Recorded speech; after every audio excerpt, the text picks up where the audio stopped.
ready to get in Trouble. trouble. And it was just like, you're getting yourself in trouble. You just got your fucking hand ripped off.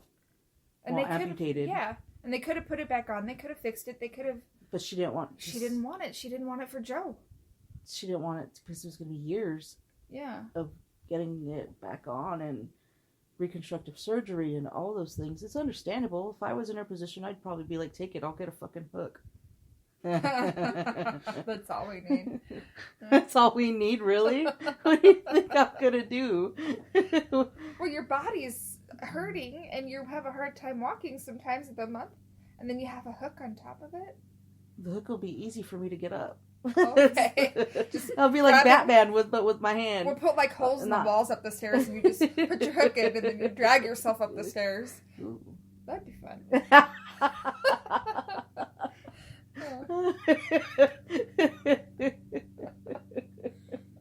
Oh God, I love you so much. Look at your hair. Well, the places where I put more dye is where it's like platinum, okay. But everywhere else it's not platinum. That's okay. Look at her. The places where I put it is platinum. Okay, so anyway, let's talk about something that's not this. Yes, baby. What shall we discuss? What other show did we watch? The misogynistic podcast Love show. is Blind. Yeah. That was horrible. That whole show was toxic. Show. It was except toxic. for, like, Cameron and Laura. Is that right? Lauren. Cameron and Laura. Yeah, the patriarchy, the misogyny, the toxic masculinity, everything was gross. But I felt like I needed a shower after that show. Especially after what fucking Damien did to Giannina. That was gross. That above everything else that happened in the entire fucking show, including fucking Carlton or whatever his name was. Yeah, it's Carlton. I think they were all toxic. Everybody was toxic in that whole show. What Carlton did to Diamond was toxic, because I'm on Team Diamond, because if he would have been upfront with her at the start, maybe everything would have been okay. Yeah, but because he lied about exactly who he was, she felt like... Well, he didn't lie. He just didn't... Not telling somebody is also lying. It's a form of lying. Oh my God. No. He had a right to keep it in. He did have a right, but he also was already fucking proposing. So, in the show, they were having the option of fucking marrying somebody to propose to somebody. So, if you're going that deep, you have to be fucking saying everything. And if that is such a huge piece of who you are, that you need to make it a big deal like that, then it should be something that's said before you propose. Yeah, because, like, he didn't even have to tell her, honestly. Yeah, he really didn't have to. I didn't have to tell you that. You didn't even know that I dated guys before until deeper into our relationship. And it's not that big of a deal if you did or not. As long as you cherish and love the person that you're with, then what happened before is just a road that led you to who you're with. And it's a piece of who you are. And if it's that big of a deal to you and you want to make it that big of a deal, then it needs to be something that's up front. I wouldn't go into a relationship with a girl ever not telling her that I was married twice to men. Because that's a part of who I am. Oh, yeah, you have kids. Well, yeah. You have proof. That I was married to men, yes. That's not proof that you were married. It just means that you banged the guy a couple times. It's true. And but got pregnant. Still, at the same time. With the devil. Anyway, so that was we were both Team Diamond, and then what Damien did to Giannina at their wedding, blaming her, not even saying he did anything wrong, blaming her, the entirety on her. Was that in front of the family? That was in front of everybody, her family and his. It was gross. It was disgusting, and I hate him. And she's still with him. And I don't use the term hate very lightly, but that is a misogynistic, narcissistic asshole thing to do, and never, ever. Oh my God, it makes me so angry. But I also see where other people are saying that she was the one that was also fucking abusive and what's the word? Manipulating. I could see that. They were both manipulative. I could see, but it's just like the fucking... Yeah, but if you don't take responsibility for the problems that you put in there, and you just blame the whole entire situation on somebody else, that's not okay. Okay, what I'm saying is, we don't know what really happened because the camera is just showing us what... But that's why it's trash TV. Exactly. So we don't know what really happened. Assumptions. Yep. But still. And for all those people out there that are fucking sending death threats to people. Yeah, that's not okay. What the fuck? This is a persona. Reality show, yes, it's that person, and yes, they have a real life and everything, but for the amount of time that they are on that show, they are taking this person that they are, and they're making a persona out of it. And then they're using that persona to get them ratings and get them on the show. That persona is not necessarily who they are now. It's who they were on the show. And so being able to go back and saying, hey, you need to die because of who you were on the show, it's not fair and it's not right, and you shouldn't do it. The thing that I don't understand is why Diamond is getting death threats. Because they think she's homophobic. She didn't show any homophobia. She did not show any homophobia. She was just like saying, you didn't. She was heartbroken because me. she didn't feel like he was honest with her. He wasn't. He wasn't. If they're sharing this emotional connection, you should be able to say, hey, I dated So she had every right to do that. She did. Now it looks... It's under the fog that she was... No, because she even said, you should have told me. Right. That's all. No, she would have had no problem, I don't think, with it. If he would have been like, yo. Well, see, that's what happens when you have beliefs. People get militant over beliefs. People get abusive over their beliefs. And if you don't believe what they believe in, then there's going to be death threats and everything else like that. And, you know... That's why Rufus said on Dogma, it's better to have ideas than beliefs because you can change your ideas. You can't change your beliefs. You change your beliefs. I'll talk to Rufus. I don't know. Talk to Rufus? You're so cute. What's that? You know, it's harder to change your beliefs, but you can change them. Yeah, I'm not saying you can't. I'm just saying it's harder. But if you have an idea, then you can change your idea pretty quick. It's like the episode of Grey's Anatomy that we watched. The mom was accepting of the kid because not accepting, just accepting enough. Not that he's gay and he has a boyfriend and she loves him so much, but she never told anybody in the family. Right. And that's a homophobe because she also had her uncle or brother, what was he? Who was also gay. Who was also gay. But he couldn't tell his whole family. But she shunned him because he was gay, and he married somebody just to marry them for his beard, to be his beard until he died, and that was their agreement. If you haven't watched Grey's Anatomy, so sorry. It was a few episodes. Yeah, but people haven't seen like me. Anyway, it just reminded me of my family too, because if you take this person for who they are, then there should be no shame upon you and your family because they're living who they are and they're living their best life according to what makes them happy. But if you take this person and you're like, okay, this is something that you decided and this affects me and my family and you are causing me shame because of who you are, that's not okay.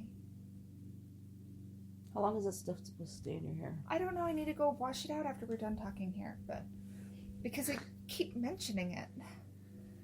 How many minutes have we been talking on this show? 23. Oh, okay. So it's been 30 minutes almost. More than 30, yes. Okay. Anyway, so that's our weekly advice talk. I don't know. Is there anything else you would like to discuss? Trash. We talked about our trash TV that we watched. Did you eat a cookie? No, I didn't. Oh, okay. I won't eat them without you. Mind your business. Okay. Do you have anything else you want to talk about? Because we talked about... Okay, so I got my medical marijuana card. Yes. 2 weeks ago. Yes. And it was working. Kind of. You haven't really found your therapeutic groove yet. I did for a while there. You did. The first week I did, but now my body's just like, eh. And it's just like, eh. But the thing that I found out was, because yesterday morning Amanda said that my face looked thinner. I look like I've lost weight. And I was like, I just weighed myself this morning and I haven't lost any weight. But the scale's not saying anything. But I looked up things. God damn it, my brain. You looked up on the online what marijuana does for like weight loss. Yes, studies. Yeah. God damn, we're not on the same page today. Usually you help me with my sentences and you're not helping me today. I know. I knew you were saying. I was waiting for you to get the word out, but I'm sorry. I had a hard time, baby. I saw that. So I looked up studies and stuff, and because I'm been partaking of medical marijuana, it has curbed my, because I'm not drinking alcohol, because I was drinking beer a lot. Like every night we would have like a beer to 3, and so every night I was having a drink, because what else is there to do during the fucking quarantine? And that's another creature comfort. As long as you don't overdo it and get drunk every night, then having a drink or two is okay. And so I haven't been drinking because smoking and drinking, I felt like throwing up a couple of the times that I was doing it. Even though we weren't drinking much. Yeah, like I would just have one beer and I'd feel like puking. That's what it was the first week. Remember last week I felt like puking every single night. Mm-hmm. But now I'm not. This week my body's used to it. That's weird because I'm not trying to drink with it. So, but anyways, the studies have shown that marijuana has helped lose weight because people are not drinking as much on it, and because it helps with the pain, so you become more mobile and you're moving a lot more, and then also because it's helping you move a lot more, your metabolism starts to work a little bit better. So I think that's what's going on with my body, is those things. I'm not drinking as much at all, honestly. Like, I'd rather have medicine instead of drinking a beer. And then I'm being a little bit more mobile, even though I miss my gym so much. I haven't been in the gym in 2 weeks, and it really, really sucks. No, a week. It's been 2. Has it been 2 already? Mm-hmm. God dang. And so, yeah. I just need to find a consistent therapeutic level. Yeah, because I don't want to go back on Vicodin and all those other pain pills at all. Do they even prescribe Vicodin? Is that still a thing? I don't know, but I don't want you to start the pain pill route. I think if we can find a therapeutic level and you stay there, because if you get if you have too much, then you are paranoid and you start feeling the pain again. And if you have too little, you're still feeling the pain. But if you have that therapeutic level, then your empathy is like fucking crazy and you have no pain. So we need to get there every time. I'm laughing because you said that I get paranoid, and I was just glad about the day that I was just like conspiracy theorying all over the place. Oh my God, yes. For hours. We went on a family walk, and Elias and I went ahead, and Sindel and Tisa walked behind. And me and Elias talked about Elias' story that he's writing the entire time. And then we got back, and then Sindel and Tisa grabbed me and started telling me all about everything that's going on in the news and why this whole thing is just a ruse to get President Trump re-voted as president at the end of the year, and because he's scared, and so he's making everything up and everything. Oh my God. Just went on and on. That wasn't even anything that we said. Wow. You weren't even listening when we were telling you. Oh, it was about everybody being home, and so the environment is... there was a lot that we told you. Yeah. The environment is getting... all of a sudden there's going to be less pollution out in the environment, and because the environment is so used to the pollution, it's like a drug. Now all of a sudden it's going to rebel against us, and because, the environment is addicted to pollution as a drug. It's brilliant. It's fucking brilliant. Thank you. I have a brilliant mind. But it is a lot. But I also I'm going to start writing a book, so. That's interesting, yes. I think, we want to talk about that later. Not on here. Okay. Okay, I think we're good. Do you think we're good? Do you have anything else to say? Are you going to promote us? Go ahead and promote us, Mrs. Social Media Manager. Thank you for tuning in, and you can find us on all the media resources out there called Facebook and Instagram. And we are at Rebel Mayhem LLC, Tisa Beltran, TR Beltran, OG TR Beltran, and Amanda Marks Writer, and Amanda Askew on the Instagram. Just look for us. Use any of those words, and hopefully it'll bring us up on the social media websites. And you can listen to us on any social media platform out there for podcasts. Check us out. Subscribe. If you have any questions, go ahead and message us. We have our messages open for you to message us on Instagram and Facebook, and we will answer you. And if not, then I will ask Amanda, if she's gotten any messages, because she doesn't respond.